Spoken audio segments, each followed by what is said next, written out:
Astagfirullahaladzim, astagfirullahaladzim, astagfirullahaladzim. Alladzi la ilaha illa huwa al-hayyul qayyum wa atubu ilayh. Min al-qulub ma yuqaddisu wa ma'munu ila hadratir Rasul sallallahu alaihi wasallam. Ala manabihi ulama'una wa ashabihi wa salihun ala manabihi sayyidina Syekh وأوينا بقراءة هذا الكتاب على ما نوى به الإمام حجة الإسلام أبو حامد محمد الغزالي وعلى ما نوى به الإمام الشيخ محمد نووي البنتاني الجاوي وعلى ما نوى به مشايخنا وعلماؤنا الصالحون وأسلافنا الصالحون ببركتهم وبسر الفاتحة. أعوذ بالله من الشيطان الرجيم. بسم الله الرحمن الرحيم. الحمد لله رب العالمين الرحمن الرحيم مالك يوم الدين. إياك نعبد وإياك نستعين. اهدنا الصراط المستقيم صراط الذين أنعمت عليهم غير المغضوب عليهم ولا الضالين.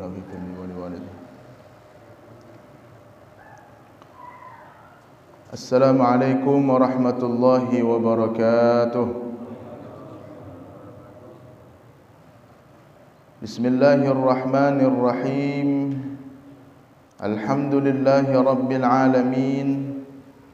وصلى الله تعالى على سيدنا وحبيبنا وشفيعنا ومولانا محمد وعلى آله وأصحابه وبارك وسلم أجمعين.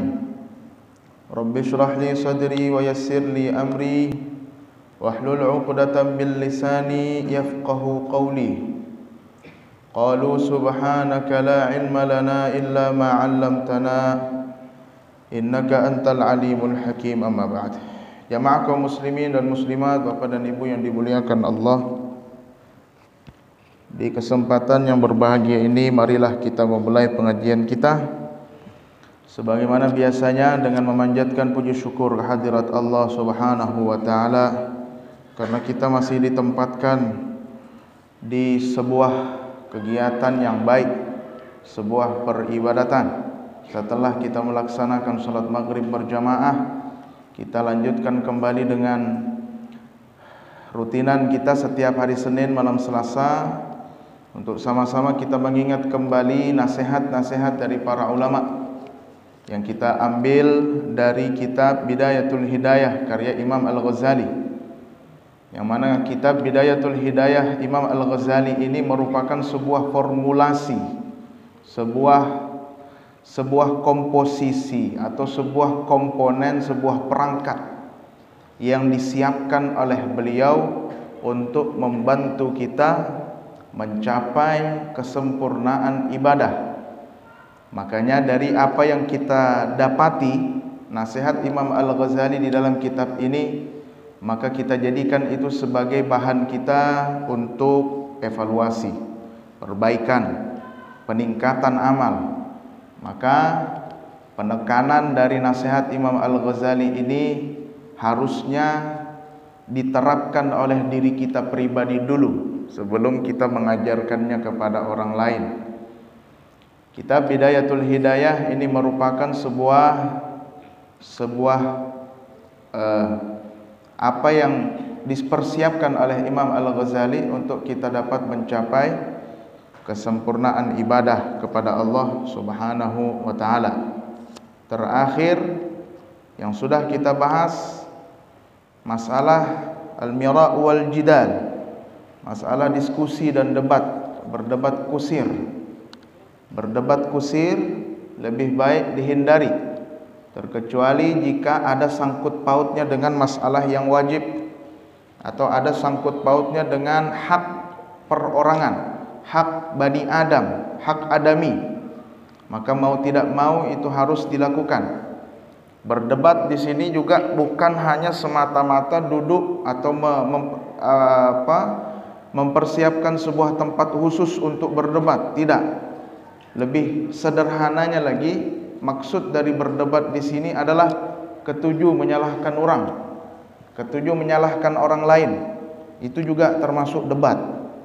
Maka agar terhindar dari debat, Barangkali memang ada di hadapan mata kita sesuatu yang salah, kemudian ingin kita salahkan orang itu, caranya pun harus bijak. Imam Al-Ghazali mengarahkan kita pada sebuah cara, yaitu memberikan nasihat. Dan memberi nasihat itu ada karakteristiknya sendiri. Tidak sembarang memberi nasihat, tidak di hadapan orang banyak, tetapi harus empat mata, face to face, agar lebih terjaga. Karena kalau kita menyalahkan orang di hadapan orang banyak, maka yang terjadi bukan kebaikan. Orang akan menjadi malu dan tentu akan menghasilkan keburukan yang lebih parah lagi. Boleh jadi orang yang memang salah itu, tapi dengan cara penyampaian yang tidak baik, kemudian dia lari dari agama, karena sebab kitanya yang salah dalam menyampaikan kebenaran. Benar bukan berarti lantas semuanya harus disampaikan, tidak. Harus kita bijak bagaimana cara menyampaikannya. Ada keluarga barangkali yang belum pakai jilbab, ya caranya jangan langsung ditegur di hadapan. Barangkali dia tidak bisa ditegur di hadapan secara langsung, tapi perlahan-lahan. Atau kalau mau juga menggunakan lisan orang lain, pinjam lisan orang lain. Banyak beberapa jamaah, murid-murid juga ada yang meminta tolong ke saya untuk menyampaikan kalau orang tuanya itu tidak sholat, mohon disampaikan. Itu juga cara bijak.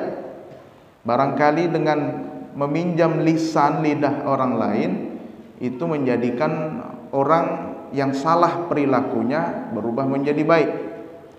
Kita sebagai anak ya tentu tidak bisa menyampaikan, Pak, Bapak salah. Oh, kamu siapa? Terkadang kan begitu. Jadi harus caranya, walaupun benar kita, tapi cara juga harus benar, harus bijak. Ada orang membentak orang tuanya, dibentaknya orang tuanya. Kita sudah melihat, saya sendiri itu pribadi saya melihat itu, pribadi pengalaman saya lihat ini orang ini selalu bentak, bisa membentak orang tuanya. Orang tuanya sudah tua, dibentaknya orang tuanya. Saya tanya, tentu ini bukan orang jauh, orang dekat. Saya tanya, sudah pernahkah diperingati? Sudah pernah. Bagaimana cara memperingatinya? Langsung di hadapan. Oh, salah. Jangan begitu. Barangkali dia tidak bisa. Oke, saya masuk lewat belakang. Istilahnya lewat dapur. Pelan-pelan dibilanginya itu dipusut-pusut dulu kalau bahasa kita. Jangan langsung menempeleng. Dipusut-pusut dulu, dipusut-pusut. Ya, dibilangi, walaupun juga hasilnya sudah kita upayakan dengan cara yang baik, tetap juga tidak bisa. Oh ya sudah, padahal ngomongnya empat mata, tidak bisa, tidak langsung kita ngomong bahwa kamu salah, tidak, pelan-pelan. Tidak ada yang tahu cara bagaimana saya menyampaikan bahwa dia itu salah. Bulan puasa dibanguni sahur, marah-marah terus, mamanya pula dimarahi. Oke, saya bilang pelan-pelan saya. Tapi cara saya tidak ngomong ke orang, saya cukup langsung ke dia, tapi dengan cara dipusut dulu, dipusut-pusut. Tapi ya namanya kita sudah berupaya baik, hasilnya ya hidayahnya tergantung dari Allah lagi. Bukan berarti juga kemudian cara saya sudah baik kok gagal juga. Hidayah di tangan siapa? Bukan di tangan bupati, bukan di tangan kita, di tangan Allah semua. Nabi sendiri saja tidak bisa memberi hidayah. Pelan-pelan, itu namanya memberikan nasihat. Kita masuk pada yang kelima, dosa lidah, dosa mulut. Yang kelima adalah al-khamisu tazkiyatun nafsi, memuji diri sendiri. Memuji diri sendiri itu merupakan dosanya hati. Dosanya hati atau rusaknya hati. Faqad qala Allah Ta'ala, Allah sungguh telah berfirman, fala tuzakku anfusakum, jangan kamu puji-puji dirimu. Huwa a'lamu bimanittaqa, dia Allah lebih mengetahui siapa yang lebih bertakwa. Jangan memuji-muji diri sendiri. Tapi tentu memuji diri sendiri ini Ada masanya kita boleh, ada masanya tidak boleh. Karena di dalam surah Ad-Duha ada ayat yang menyebutkan wa amma bi ni'mati rabbika fahaddits. Nikmat Tuhanmu itu, kata Tuhan, ceritakan. Ceritakan ini bentuk katanya perintah, berarti diperintah kita menceritakan nikmat yang Tuhan berikan ke kita. Bahkan di dalam tafsir Al-Jalalain disebut itu untuk Nabi. Nikmat yang Allah berikan kepadamu wahai Muhammad, ceritakan. Tapi ditafsirkan lagi, dirincikan lagi makna ungkapan tafsir Jalalain oleh Imam Ahmad As-Sawi. Ini tidak terbatas hanya kepada Nabi saja, tapi kepada kita yang bukan Nabi ini menjadi pelajaran juga, bahwa kalau ada nikmat yang Allah berikan itu jangan dipendam, ceritakan. Nah, tinggal sekarang adalah, jadi kalau kita menceritakan kebaikan diri kita ada dua. Bisa jadi itu karena pamer, boleh jadi juga itu tahadduts bin ni'mah, menceritakan nikmat. Yang pamer itu terlarang. Kemudian yang kedua itu yang terpuji. Siapa yang bisa menentukan terpuji atau tidaknya itu? Memuji diri sendiri. Siapa yang bisa menilai itu terpuji atau tercela? Diri kita masing-masing. Jadi kita kalau menceritakan nikmat yang Allah berikan ke kita, lihat dulu apa niat saya menceritakan ini. Kalau saya menceritakan ini karena sebagai bentuk tahadduts bin ni'mah, menceritakan nikmat Allah, maka kita dapat pahala. Tapi kalau misalkan semata-mata kita berbicara ini karena memang ingin pamer, maka pertama kita mendapat dosa. Yang kedua, ada nanti disebutkan Imam Al-Ghazali, ada dampak sosialnya. Ada dampak sosialnya itu. Jadi sebagai bentuk akibat atau hasil siksa ya yang Allah berikan kepada orang yang niatnya salah. Satu. Yang kedua, itu juga berarti dapat kita simpulkan karena memuji diri sendiri itu tidak selamanya jelek, berarti kita tidak bisa juga memvonis orang yang memuji dirinya, wah ini pasti riya. Oh jangan, ini masalah hati. Yang tahu dia terpuji atau tercela yang dari apa yang dia sampaikan hanya dia dengan Allah. Artinya kita tidak boleh langsung memvonis orang bahwa dia ini sudah menceritakan dirinya sendiri, ini pamer berarti ini. Belum tentu. Nah, itu masalah pribadi saja, masalah dia pribadi. Kalau misalkan kita yang mendengar, ya tetap berbaik sangka, barangkali dia menceritakan dirinya ini sebagai bentuk tahadduts bin ni'mah, menceritakan nikmat Allah. Wa qila li ba'dil hukama, sebagian orang bertanya kepada ahli hikmah. Ahli hikmah yang dimaksud adalah dokter hati, atibbaul qulub. Para ulama, orang-orang saleh yang memiliki kebersihan hati. Dia ditanya, Mas-sidqul qabih, kejujuran apa yang paling buruk? Kejujuran tapi buruk, paling buruk. Apa dia? Qala thana'ul mar'i ala nafsihi. Dijawab, kejujuran yang paling buruk adalah di saat orang memuji dirinya sendiri. Fa iyyaka, maka hati-hati kamu, anta ta'awwada dzalik, kamu membiasakan diri untuk memuji dirimu, memuji dirimu. Wa'lam, dan ketahuilah, anna dzalika yunqisu min qadarika 'indan nas. Ini yang saya sampaikan tadi, ada dampak sosialnya, bahwa memuji diri sendiri yang tercela itu dapat mengurangi martabatmu di hadapan Allah. Ya, kadang kan ada orang, tapi tidak bisa juga kita lupa, tidak bisa juga kita menghukumi orang. Oh ini panjang-panjang titelnya ditulis sepanjang-panjangnya. Oh berarti ini pamer ini. Belum tentu, barangkali itu bentuk tahadduts bin ni'mah. Jadi tidak bisa juga, malah kita yang kotor hati kita karena berburuk sangka sama orang. Bisa jadi juga dia tahadduts bin ni'mah, walaupun juga bisa jadi dia sedang pamer. Boleh jadi dua hal. Tapi kita sebagai orang Islam diperintahkan untuk berbaik sangka dengan orang lain. Itu juga masalahnya.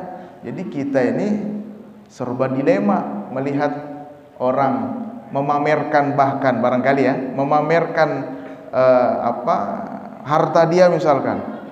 Itu juga ada bagian tahadduts bin nikmah juga. Tapi di satu sisi bisa juga pamer.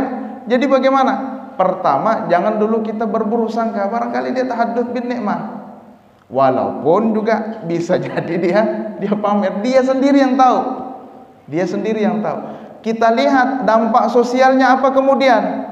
Kalau misalkan itu dipandang tidak baik, kan biasa kalau orang itu pamer-pamer yang seperti itu yang memang bentuknya riya, terkadang risih kita melihat hal-hal yang tidak pantas untuk dipamerkan, ya dipamerkan juga. Jadi ada dampak sosialnya, memang sudah dibentuk oleh Allah. Hati-hati kita ini tidak suka dengan orang pamer. Walaupun tidak boleh juga kita menghukumi orang ini pamer, enggak, belum tentu. Apalagi sekarang mau tidak mau, sekarang harus difoto, ya kan? Semua bentuk kegiatan harus difoto. Setelah misalkan dinas ini melakukan sumbangan ke panti asuhan, harus difoto. Karena kalau enggak ini jadi pertanggungjawaban. Jadi pertanggungjawaban ini nanti di akhir tahun selesai kalau enggak ada buktinya. Sekarang buktinya harus foto sekarang. Enggak bisa enggak. Orang mendonasikan kitab-kitab untuk pondok pesantren. Mau tidak mau harus difoto. Difoto kan? Nah, mau tidak mau. Kalau enggak nanti ditanya orang, mana buktinya? Nah, zaman sekarang kan memang zaman harus terbuka kita. Tidak bisa lagi hanya sebatas tulisan aja kemudian. Ini kan bisa dimanipulasi. Harus dengan foto. Walaupun foto juga bisa diedit. Tapi setidaknya dengan foto itu lebih kuat lah bahwa kegiatan yang dilakukan ini memang betul-betul ya. Kan itu semua tahadduts bin nikmah itu. Termasuk tahadduts bin nikmah. Bukan untuk pamer. Atau misalkan saya terkadang kalau ceramah, apalagi di hadapan santri-santri, kemarin kita diundang hari Jumat, ya diundang hari Jumat di pesantren Sungai Kapih, ceramah Isra Mi'raj, pondok pesantren putri, cewek, perempuan aja isinya. Terus kita disuruh ceramah Isra Mi'raj, kadang saya masukkan di situ materi-materi yang sifatnya motivasi. Saya bilang adik-adik 20 tahun yang lalu saya bilang saya ini sama seperti kalian, pakai baju seragam, kemudian dimarahilah kalau tidak bangun cepat, tidak sesuai waktunya, makan lambat dimarahi, kotor kamar dimarahi, WC-nya kotor dimarahi terus. Nah, begitu kan diajarkan disiplin. Saya bilang itu biasa, karena kalau tidak seperti itu maka kamu tidak bisa seperti saya. Kadang ada motivasi begitu. Saya itu begini. Alhamdulillah hafal Al-Quran 30 juz. Alhamdulillah bisa sampai LC ini. Kalian tulis nama saya LC ini. LC ini bukan main-main ini. Motivasi anak-anak biar dia semangat. Kamu mau hafal Quran? Mau? Coba. Kamu lihat, jangan kamu bingung. Karena terkadang ada juga begini. Ada sebagian wali santri itu, Pak, ini saya berbagi kisah aja. Ada sebagian wali santri itu yang kadang tidak mau memasukkan anaknya ke pesantren karena takut anaknya tidak punya masa depan. Kamu masukkan anakmu ke pesantren jadi kenapa? Tidak jadi PNS dia, ini mau makan apa dia? Masih ada sampai sekarang itu. Dulu juga waktu saya mau masuk pesantren begitu juga. Dan yang begitu, yang mencemooh itu bukan orang jauh, orang dekat semua. Itu apa kamu masukkan anakmu ke pesantren? Orang tua saya direcoki terus seperti itu oleh keluarga. Itu apa kamu masukkan anakmu ke pesantren? Tidak bisa jadi PNS. Kalau tidak jadi PNS mau makan apa dia? Kadang begitu dibuat. Nah, orang tua saya sudah dengarkan aja begitu. Nah, kadang ada sebagian wali santri itu begitu juga. Jadi dia tidak mau dimasukkan anaknya. Kemarin tuh ada yang lulusan pesantren itu, saya bilang ini lanjutkan ini Pak. Anak Bapak ini bagus sekali talentanya untuk menghafal Al-Quran. dengan saya alhamdulillah 5 juz sudah. Bagus sudah ini, tinggal dilanjutkan lagi ke Jawa. Kemana Pak Ustadz? Ke Jawa Timur. Aduh, nanti kalau pesantren lagi anak saya ini tidak bisa ikut beasiswa SMK apa itu SMK. SMK-nya itu memang disiapkan untuk menjadi PNS. Beasiswa dibiasiswai oleh negara. Mulai dari SMK itu nanti kuliahnya juga dibiayai, SMK-nya dibiayai, nanti selesai kuliah langsung disuruh kerja jadi PNS langsung. Anak saya kalau disuruh menghafal nanti jadi apa Pak? Gitu-gitu aja nanti. Nah, saya bilang, Bapak lihat saya aja. Lihat saya aja Pak. Saya ini alhamdulillah tidak seperti PNS. Tapi kalau mau mencari gaji, saya bisa pastikan eselon 1, 2, 3 itu kalah gajinya sama saya kalau sebulan. Diam. Berapa gajinya eselon? Nggak usah jauh-jauh. Berapa gajinya? 10 juta, 15 juta. Saya kalau saya hitung-hitung uang pendapatan saya sebulan, saya bilang lebih dari 10 juta. Itu belum lagi mencari-cari relasi itu. Saya bilang kalau masalah makan aja nggak usah PNS dijadikan patokan. Saya juga ingin jadi PNS. Bagus aja jadi PNS, tapi pola pikir yang menggantungkan dirinya pada PNS sehingga menganggap yang lain itu tidak baik, ya tentulah kita semua sepakat itu cara yang salah, tidak mungkin. Jadi kadang saya motivasi, Bapak lihat saja saya ini alhamdulillah Pak, tuh motor tuh saya tunjuk lagi motor saya yang NMAX gitu. Itu saya beli 31 juta cash, saya bilang, tidak pakai nyicil. Saya tidak ada kerja padahal, bukan PNS. Tidak pakai nyicil saya beli itu Pak. Wah, semangat. Semangat. Bapak ini beli mobil aja paling nyicil, saya bilang. Anda ini aja beli mobil nyicil. Saya beli motor itu tidak ada kerja, tidak ada, bukan PNS saya. Tidak ada tanggungan apapun. Tapi alhamdulillah saya bisa beli cash. Ibu saya haji, alhamdulillah. Itu kan termasuk memuji diri sebetulnya. Ibu saya alhamdulillah bisa saya hajikan, ibu saya bisa saya umrohkan, ibu mertua saya bisa saya umrohkan. Itu kan memuji diri sendiri sebetulnya. Tapi sekali lagi bahwa memuji diri sendiri tidak selamanya itu buruk. Kalau diniatkan untuk tahadduts bin ni'mah, maka itu menjadi terpuji. Kalau diniatkan untuk pamer, ya tentu kita sepakat itu tidak baik. Dan kelihatan nanti kalau misalkan diniatkan itu untuk pamer, ada dampak sosial, dampak negatif dari sosial itu. Pasti orang tidak suka, banyak orang tidak suka. Jadi kadang saya sampaikan seperti itu agar memotivasi orang. Saya Pak, umroh 3 kali, haji sekali, tidak 1 rupiah pun saya keluarkan. Tidak Pak. Haji pun saya bilang, haji pun saya tamu raja. Rajanya itu ngundang saya untuk datang, gratis. Bahkan dibayar saya untuk haji. Bukan PNS. Kalau saya PNS barangkali tidak dapat yang begituan.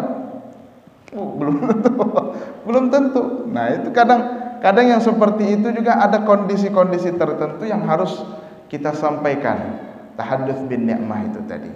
Nah, jadi tidak bisa kita pastikan bahwa orang yang memuji dirinya sendiri itu dia termasuk orang yang pamer. Tidak. Kalau mau lihat pamer atau tidaknya, lihat nanti dampak sosialnya seperti apa. Kalau misalkan negatif saja, hasilnya tidak ada, maka murni itu negatif, tidak masuk di akal.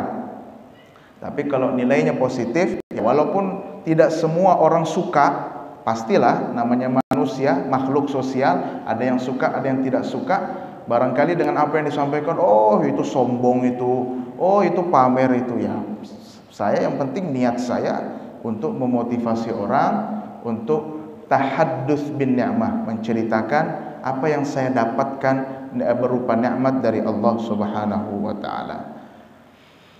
Wa'lam, dan ketahuilah anna dzalika, bahwa memuji diri sendiri itu yunqisu min qadarika indan nas, bahwa memuji diri sendiri itu akan mengurangi kedudukanmu di sisi manusia. Orang tentu tidak suka kalau memang yang niatnya pamer. Satu. Yang kedua, wa yujibu muqtaka 'indallahi ta'ala, dan memastikan murka dari Allah Subhanahu wa taala. Kalau niatnya memang pamer, maka Allah tentu akan murka. Fa idza aradta an ta'rifa, di dalam Al-Qur'an kan innal munafiqina yukhadi'una Allah wa huwa khadi'uhum wa idza qamu ila sholati qamu kusala yura'una an-nasa wa la yadhkuruna Allah illa qalila. Orang yang pamer itu salah satu ciri kemunafikan. Innal munafiqina yukhadi'una Allah. Orang-orang munafik itu mencoba menipu Allah. Wa huwa khadi'uhum, sedangkan Allah yang menipu mereka. Tentu menipu di sini tanda kutip. Wa idza qamu ila sholati qamu kusala. Tanda yang kedua orang munafik, kalau disuruh salat juga tapi malas. Yura'unan nas. Yang ketiga, kalaupun dia salat, pertama malas, yang kedua dia pamer. Wala yadhkurunallaha illa qalila, dan sedikit sekali mereka mengingat Allah. Itu tanda orang munafik. Mudzabdzabina baina dzalika la ilaha ula wa la ilaha ula wa may yudlilillahu falan tajida lahu sabila. Barang siapa yang Allah sesatkan, maka kamu tidak akan mendapatkan jalan untuk mereka agar mendapat hidayah. Itu ciri orang munafik adalah diantaranya suka pamer, yura'unan nas. Fa idza aradta an ta'rifa anna thana'aka 'ala nafsika la yazidu fi qadrika 'inda ghairik. Kalau kamu mau tahu, fa idza aradta, apabila kamu mau, an ta'rifa, kamu tahu, kalau kamu mau tahu, anna thana'aka 'ala nafsika, bahwa kamu memuji dirimu itu la yazidu fi qadarika 'inda ghairika, tidak menambah sedikit pun kedudukanmu di sisi manusia. Kalau kamu mau tahu bahwa pamermu itu tidak berpengaruh apa-apa, maka fanzur ila aqranika, maka lihatlah kawanmu. Idza athnau ala anfusihim, apabila mereka memuji diri mereka sendiri, bil fadli wal jahi wal mal, dengan prestasi tertentu, dengan pangkat tertentu, dengan harta tertentu, kaifa yastankiruhu qalbuka alaihim, bagaimana respon hatimu yang ingkar terhadap mereka. Wa yastathqiluhu tab'uka, dan tabiatmu menganggap apa yang disampaikannya itu berat. Ada orang pamer di hadapan kita, lantas kita lihat, kok orang ini risih jadinya, berat rasanya. Nah begitu pula, wa kaifa tadhummuhum alaihi, bagaimana hati itu mencela perbuatannya. Idza faraqtahum, mencela perbuatannya apabila kamu sudah tidak berada di hadapannya. Fa'lam, maka ketahuilah, annahum, bahwa teman-temanmu itu juga aidan, sama seperti kamu. Kalau kamu tidak suka melihat ada orang pamer, rasanya berat, risih melihatnya, terus kalau kamu sudah tidak ada di hadapannya, pergi pulang, ketemu dengan teman yang lain, pasti dibicarakan, digibah lagi orang ini. Maka ketahuilah bahwa temanmu pun sama akan melakukan itu kalau kamu berlaku pamer. Fi hali tazkiyatika nafsaka yadhummunaka fi qulubihim, mereka akan mencelamu di dalam hatinya, najizan wa sayadharuna bi alsinatihim idza faraqtahum, mereka di dalam hati pasti mencela, nanti kalau sudah berpisah dengan kamu, pasti kamu jadi bahan gibah. Ini menjadi penyakit juga, ini penyakit sesama makhluk juga, bahwa ya sebetulnya yang rugi adalah dia sendiri, Tapi kalau misal kita yang mendengar orang pamer, lantas kita juga berlaku gibah, maka jadinya majelis lain itu majelis gibah jadinya. Nah, makanya ini juga yang menjadi penghalang kita untuk sampai pada kesempurnaan ibadah. Ini juga yang dapat mengotori hati kita. Makanya tidak bisa dinilai dari tampilannya, tidak bisa dinilai dari zahirnya saja, Tapi yang tahu bahwa dia ini sedang melakukan perbuatan terpuji atau tercela adalah dirinya sendiri. Nabi sendiri kadang ngomong begini, ana wala fakhr. Ada itu, sayyid waladi adam wala fakhr. Aku ini, kata Nabi, adalah pemimpin anak cucu Adam dan tidak ada rasa sombong. Itu kalimatnya Nabi. Ana sayyidu waladi Adam wala fakhr. Aku adalah pemimpin anak cucu Adam, pimpinannya yang paling tinggi dan tidak ada rasa sombong di dalam hatiku. Nabi juga mengajarkan. Apakah itu Nabi sedang memuji dirinya sendiri? Tidak. Nabi tidak sedang memuji dirinya sendiri. Bahkan Nabi sendiri kalau mau dibahas tentang ketawadhuannya, Nabi itu selalu orangnya tunduk, tidak banyak berbicara. Pada saat ada sahabat yang bertanya, "Ya Rasulullah, bagaimana cara kami bersalawat kepadamu?" Kata Nabi, "Kalau kamu mau bersalawat kepada saya, ucapkan Allahumma salli ala Muhammad." Tidak ada sayyidinanya.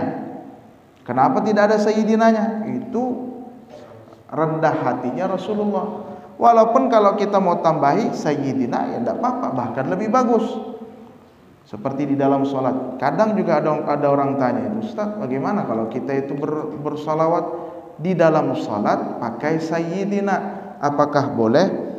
Yang dibahas di dalam kitab-kitab fikih itu hanya bukan masalah boleh tidaknya. Kalau boleh tidaknya tetap boleh, boleh saja kita pakai sayyidina. Cuma yang mana yang lebih utama, pakai sayyidina kah atau tidak pakai?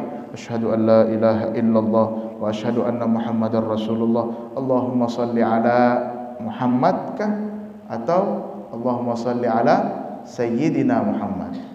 Ada dua perbedaan pendapat. Yang satu mengatakan bahwa lebih bagus kita pakai Sayyidina. Kenapa? Karena adab lebih tinggi dari hukum.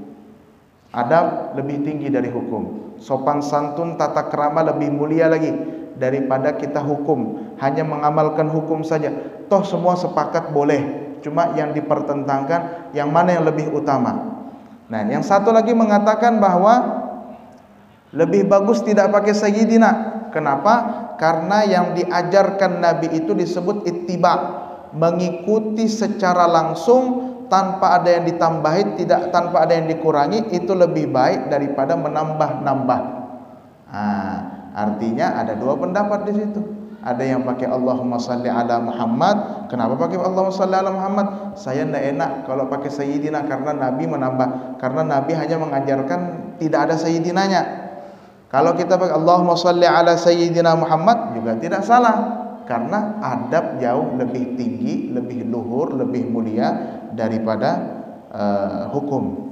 Nah, itu juga termasuk di antara cara Nabi mengajarkan kepada kita betapa Nabi itu adalah sosok yang sangat rendah diri. Kita, kenapa Nabi tidak pakai sayyidina? Karena Nabi tidak mau memuji-muji dirinya. Jamaah yang dimuliakan Allah Subhanahu wa taala. As-sadisu yang keenam. As-sadisu yang keenam, dosa lidah yang keenam, al-la'nu melaknat. Wah, panjang ini kalau masalah laknat ini. Fa iyyaka an tal'ana syai'an. Jangan sama sekali kamu melaknat apapun. Mimma khalaqallahu ta'ala, dari apa yang sudah diciptakan Allah taala. Min hayawanin, baik dari hewan, binatang. Hewan kalau bahasa Arab itu, Pak, hewan itu beda hewan bahasa Indonesia. Hewan orang Arab itu baik binatang, baik manusia sama, hewan namanya. Itu bahasa Arab. Kalau kita orang Indonesia ngomong hewan, oh itu berarti mencaci maki itu. Masuk pasal mencaci maki orang. Kalau hewan bahasa Arab itu bukan hanya binatang, tapi kita juga manusia disebut hewan. Cuma yang membedakan kita dengan binatang, kalau manusia disebut hayawanun natiq, hewan yang bisa berakal, yang punya akal. Hayawanun natiq, hewan yang berakal. Jadi di sini dimaknai min hayawanin, baik dia dari kalangan hewan, ya manusia dengan binatang, au ta'amin, atau makanan. Tidak boleh melaknat makanan. Kenapa melaknat makanan lah? Tidak enak, tidak. Kalau ngomong tidak enak ya memang bukan melaknat namanya. Au insanin bi'ainihi, atau orang secara personal. Ada orang kita ndak suka, mudahan ikam dilaknat Tuhan. Jangan. Itu termasuk merusak hati. Wala taqta' bi syahadatika. Ini juga pelajaran. Wala taqta' bi syahadatika ala ahadin min ahli al-qiblati bi syirkin au kufrin au nifaq. Ini pelajaran kita dan masih sangat kontekstual sekali kalau dengan zaman sekarang. Jangan kamu memastikan persaksianmu untuk orang Islam yang masih satu kiblat dengan tuduhan syirik, kufur atau munafik. Tidak boleh. Selagi dia Islam, maka tidak boleh kita sebut dia munafik. Selagi dia Islam, maka tidak boleh kita sebut musyrik. Selagi dia Islam, maka tidak boleh kita sebut dia kafir. Sekarang berapa banyak sudah berhambur bahasa munafik, bahasa musyrik, bahasa kafir. Itu merusak hati kita. Lidah kita itu kotor nyebut orang, padahal perbedaannya apa? Perbedaannya hanya masalah politik. Yang satu ini coblosnya nomor 1, yang satu ini coblosnya nomor 2. Udah. Tapi maka isunya ini digoreng sedemikian rupa. PKI lah, anti Islam lah, apalagi penistaan agama lah, macam-macam, munafik lah, kafir lah orang disebut, syirik lah disebut. Saya pernah berbicara sama orang Wahabi, Salafi, dia bilang pelaku tahlilan itu kafir. Wah, saya bilang tahlilan itu la ilaha illallah, isinya kok disebut kafir orang? Ada itu. Sekarang saya sudah diblokir. Tidak lagi sudah berbicara sama dia. Coba, mudah, berhambur sekarang bahasa kafir, bahasa munafik, bahasa syirik. Berhambur luar biasa. Jangankan di zaman kita ini, sampai pembunuhan hanya karena masalah politik saja sudah terjadi di zamannya Husain bin Ali bin Abi Thalib, yang terpenggal kepalanya pada tahun 11 Hijriah. Apa sebabnya? Karena sebab Sayyidina Husain tidak mau membaiat Yazid bin Muawiyah untuk menjadi khalifah di saat itu. Orang tidak terima, dipaksa-paksa. Semua tokoh Islam, pembesar-pembesar mayoritas itu membaiat Yazid. Membaiat itu kalau bahasa kita sekarang melantik, melantikan. Jadi dilantik semua siap melantik, kecuali hanya beberapa saja, di antaranya Husain bin Ali bin Abi Thalib. Tidak mau dia. Lantas apa? Lantas dia dipanggil ke Irak. Dipanggil oleh orang-orang yang mengaku mengikuti dia, orang-orang yang mengaku pecinta dia. Datang kemari, kami di sini tersiksa oleh Yazid, kata mereka. Akhirnya mereka datang. Akhirnya Husain itu awalnya dilarang oleh datang. Di antaranya Abdullah bin Abbas, jangan wahai Husain, karena kalau di sana itu mereka biasanya berkhianat. Ngomongnya mereka pecinta, ngomongnya mereka suka sama Anda, pengikut, tapi Anda akan ditinggal sendirian di sana. Ya, Imam Husain tidak bisa, tetap berbaik sangka bahwa yang di sana itu adalah penolong-penolong saya. Saya di Makkah ini sendirian saja. Saya di Makkah di sini kelompok saya kecil, lebih banyak di sana. Pergilah Imam Husain pergi ke Baghdad untuk bertemu dengan kelompoknya beliau yang mengaku mencintai beliau. Tapi belum sampai di tempat itu, lantas sudah dikepung oleh 4.000 pasukan bersenjata yang diutus oleh Yazid bin Muawiyah beserta keluarganya. Imam Husain ini sama keluarganya semua, kalau tidak salah ada 12 orang dibawa semua. Semuanya mati, semuanya dipenggal kepalanya, kecuali ada anaknya Imam Husain yang paling kecil, namanya Ali bin Husain bin Ali bin Abi Thalib. Itu tidak dipenggal karena orang Arab dulu kalau berperang tidak mau membunuh orang sakit karena dianggap itu tidak jantan. Akhirnya dipenggal. Apa sebabnya? Satu aja, masalah politik. Imam Husain disebut fasik, Imam Husain disebut munafik, Imam Husain disebut kafir. Hanya karena beliau tidak mau atau berbeda, kalau bahasa sekarang, beliau berbeda politik dengan rezim saat itu. Ya kita sekarang tidak hanya di zaman Imam Al-Ghazali saja, di zaman kita pun sudah banyak yang seperti itu. Jangan, saya tidak ingin kita semua tercemari lidah kita itu dengan bahasa-bahasa yang yang tidak baik, yang kotor. Ini bahasa lebih kotor daripada kita menyebut orang lain dengan kata-kata binatang. Kenapa? Karena Nabi pernah mengatakan begini. Karena Nabi pernah mengatakan seperti ini, ma syahida rajulun ala rajulin bil kufri illa ba'a bihi ahaduhuma in kana kafiran fahuwa kama qala wa illam yakun kafiran faqad kafara bi takfirihi iyah. Tidaklah seseorang itu bersaksi untuk orang yang lain dengan label kufur. Kita menyebut orang kafir, kamu kafir, terkecuali ucapan itu kembali kepada salah satunya. Sebut orang munafik, bisa jadi kembali pada salah satunya. Apabila benar orang yang disebut kafir itu adalah kafir, maka sesuai dengan apa yang diucapkan. Tapi kalau tidak, ternyata kafirnya hanya kafir politik. Kan ada kafir politik, perang bukan perang Islam, ngomongnya aja perang Wahabi Syiah, padahal bukan, itu hanya perang politik yang dibungkus dengan agama. Kalau memang tidak benar yang disebut kafir itu adalah orang kafir, maka ucapan kita kembali kepada diri kita sendiri. Kafir kita. Makanya saya sampaikan lebih kotor lagi daripada menyebut nama-nama binatang. Ini ungkapan syirik, ungkapan munafik, ungkapan kafir ini kalimat yang sangat berbahaya, mengotori hati, mengotori lisan. Makanya lebih baik tidak usah ikutlah kalau begitu, daripada caci maki aja. Silahkan mau ikut politik, tidak ada masalah, tidak dilarang di sana. Di zaman dulu juga sudah ada politik, walaupun juga tidak dalam bentuk partai-partai, tapi sudah ada di situ, sudah sangat terlihat. Ada kelompok Khawarij, ada kelompok apa, ada kelompok sahabat ini, ada kelompok sahabat ini, ada. Walaupun tidak ada nama partai A, partai B, partai C, tidak ada. Tapi yang jelas dulu orang berpolitik itu tidak sama seperti sekarang. Dulu saja sudah seperti itu modelnya.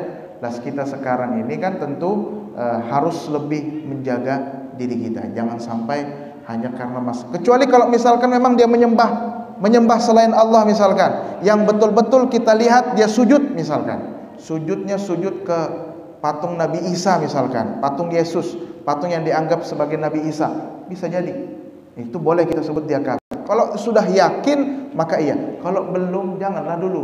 Baru masuk gereja saja disebut kafir, belum tentu. Sayyidina Umar bin Al-Khattab saja pernah masuk gereja, terus kita mau sebut Sayyidina Umar kafir? Nah, jangan. Jadi jangan kotori diri kita dengan hal-hal semacam itu. Jamaah sekalian yang dimuliakan Allah Subhanahu wa taala, insyaallah kita akan lanjutkan pembahasan tentang melaknat ini pada pertemuan yang akan datang. Mudah-mudahan selalu diberi sehat walafiat, selalu diberi umur yang panjang, dan kita bertemu lagi dalam kegiatan yang baik ini. Saya akhiri, kurang lebihnya mohon maaf. Atau ada pertanyaan? Tidak ada. Udah gini, kalau usah. Saya akhiri, wallahul muwaffiq ila aqwamit thoriq. Assalamualaikum warahmatullahi wabarakatuh.